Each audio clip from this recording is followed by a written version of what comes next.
And Frank, it's nice to meet you here. Sorry, I'd shake your hand, but I've been sick for the last few days. Hey, You know, I look like this and you look so professional. not a problem. I'm really glad that you still made it. Like even in your health. Sorry to drag you out of bed. No, you're fine. I've been looking forward to this interview for a bit. This talk. Yeah, we'll make it so it's fairly brief for you, but Perfect. Like, as long as we were able to get all the details ironed. Fantastic. Fantastic. But how's everything else been going aside from being sick and kind of feeling under the weather? Yeah, I mean, I just took over, as you know. Frank's actually my dad. Okay. I'm Dave. Right on. Technically, I'm Frank the Fourth, but I kind of like Dave more. Okay. No, things are good. My dad's in the Bahamas right now. Oh man, he's living the dream, huh? Yeah, he handed me the reins about 3-4 weeks ago. He like officially retired. Okay. I thought he was gonna be in my hair a lot, but no. Him and my mom took off, and here I am. Picked the best time to get sick, didn't I? Just right in the beginning, huh? Yeah. So, I mean, imagine with being sick, that's only one of the many trials of running a business is trying to make it go even when you're not feeling the best. Yeah. So I guess with that said, like, how is business going so far for you? It's good. My dad, I mean, he ran the same thing for 25 years. He's a little more hard-headed than I am. Okay. He didn't like change. I like change. Something he kind of said when he handed me the ropes, was kind of like, "Hey, it's your store now." You know. So now I'm just excited to see what I can do with it. Profits are okay. They're good for a small store. Obviously, probably our biggest threat or biggest competition, let's put it that way, since it's a little nicer, is Walmart. Okay. Down the road. Yeah. Yeah, and Walmart's kind of big, and going up against a big store, competing as kind of a smaller franchise. Yeah. It's a little bit hard, I imagine. Yeah, it is, but a lot of our business are locals who want to help out the local, kind of the mom and pop store, That's really nice. Yeah. So, I mean, it's in Rexburg, right? So, I mean, yeah. I mean, a lot of people are pretty supportive of that. So that's pretty neat. Yeah.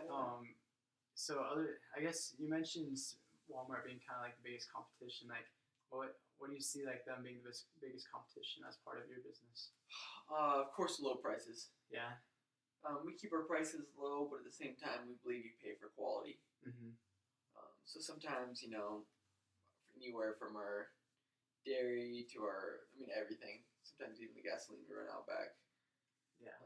Is a little higher, but okay. People that come in are expecting that more of a quality, more of an experience that way. Yeah, and whereas Walmart, it's more of just a quantity and like bang for your buck type thing. Get the child labor, all that. Yeah, just get it all through, Okay. Yeah, quality is definitely important to us as well. Perfect. And so I guess with that said, like how do you feel your quality's been doing? Like how do your suppliers do? They're good. Yeah. Not really too many issues so far. Like I said, I've only been running it for 3 weeks, but suppliers been good. Okay. Pepsi, we get our ice cream shipments, we get the bread. For the most part, they're all consistent. That's good. Consistency's a good thing. That's something to seek after for sure. Yeah. Does that mean like consistent in like all aspects, like delivery times and all that? Yeah, delivery and for the most part, quality. Okay. Sometimes we have to send a shipment here and there back, but that's since I've been in charge. Yeah, it's been good. So is that just like based off of bad quality? Yeah. Okay. So with I guess looking at that and looking at kind of I guess the struggle that can put on you guys, like what effects does that have when you have to send some products back? Obviously, if there's nothing on the shelf to sell, you can't make money. Yeah. And on top of that, when people have a bad experience, they come in to get their bread they want. If it's not there, the next time they come in to get their bread, they might be a little more hesitant to stop by. Yeah. Does that send them towards Walmart? It would potentially, yeah. Yeah. That's not good, huh? No, it's never good. Okay.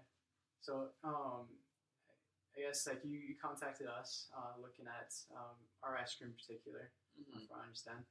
We do have other products as well that we can discuss later and whatnot. But looking at ice cream, what led you to looking at us? A personal preference. Okay. This is where it gets kind of funny. I can't stand Blue Bunny ice cream. I think it's Yeah. awful. My freaking neighbors, they caught me buying Tillamook down the road, and they're giving me crap on it. You just pull it from your store, and I said the same thing. I've always loved personally Tillamook. Mhm. I know it's a little more expensive than Blue Bunny and what most people offer, but I think it's a much higher quality ice cream. I'm already a fan. Yeah. But at the same time, even though I'm a fan, I have to do what's best for my business For sure. and what's best for the margins and what sells the most and etc. But I'm very open-minded Yeah. in improving my business. Okay. And so, what you carry Blue Bunny currently? Mm-hmm. Gotcha. And so, when you're looking at us, you talked about wanting to grow, and do you think that this is going to help your business grow, reaching out to another company? Transition? Yeah. Yeah, I mean, or addition even. Yeah, I think one, the more you offer, the better, Mm-hmm. and two, the higher quality, the better as well. Gotcha. Yeah. So, you're looking at it for your business. You said that you'd gone ahead and done it off of personal preference. Is there like a lack of buying in your ice cream? Or? People still buy it, Mm-hmm. but I think they would buy a higher quality ice cream more. I do. Yeah. And that I have no research to back that. That's Okay. just strictly an opinion. Yeah. Mm-hmm. Which, I mean, it's always because when you're running a grocery store, you can't just be like assuming like that's the product for you, like everyone, Yeah. right? And so sometimes you got to do a little bit of trial. I guess looking now at what you got, and is there any problems that you've run into with your ice cream? Like anywhere that you wish could improve with their suppliers or anything? I mean, maybe having more, and like I said, Blue Bunny only. I don't know. Actually, I don't know if I said that. Sorry, I don't know. I said like I said, but I'm not sure if Blue Bunny has that much variety either. It's just a real simple chocolate, vanilla, and then they have a mint, the seasonal mint. And they do have an Oreo as well, but I know some people are fruity, some people like actual fruit. Yeah. I know like Tillamook is kind of more. Definitely, I feel like Tillamook's a much better overall ice cream from a personal standpoint. Yeah. Okay. And so with having a limited variety, what does that do for your customers? Does that kind of like hinder them from buying for you? Yeah, if they're looking for a certain type, it's not here. Yeah. Absolutely. Okay. And which ends up leading them to Walmart again, because Walmart's got a lot, right? They even actually purchased from us. That's one of Tillamook. Yeah. Okay.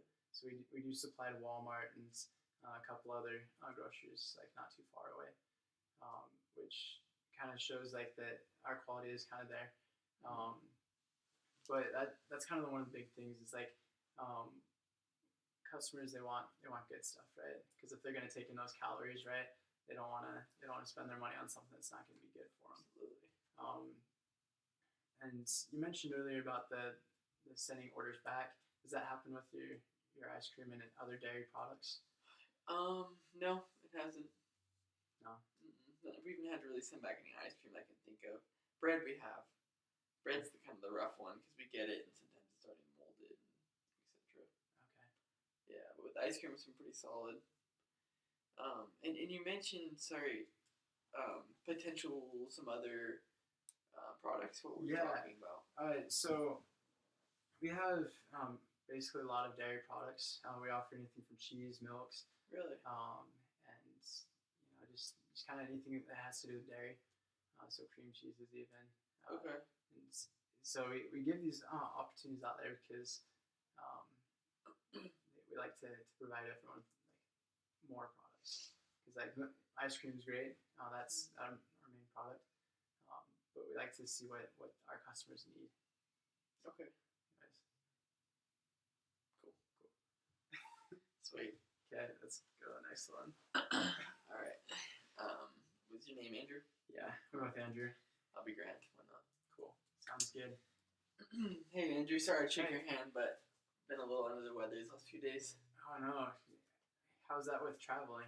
Oh, it's probably got both the people. I didn't fly first class. I'm sure both people on both my sides are sick right now. Oh no.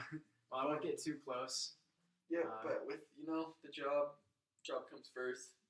Life must go on, right? Yeah, if I was worse, I would probably stay at home, would have rescheduled. But I'm here. Yeah, well, we're glad to have you here. We've heard great things about your company. Hey, so. thank you. So I understand there's maybe potential issues, and I understand there's a few areas where I can help your company benefit. Yeah. So tell me a little bit about yourself first. Yeah. So I've kind of grown up, just, working with Walt.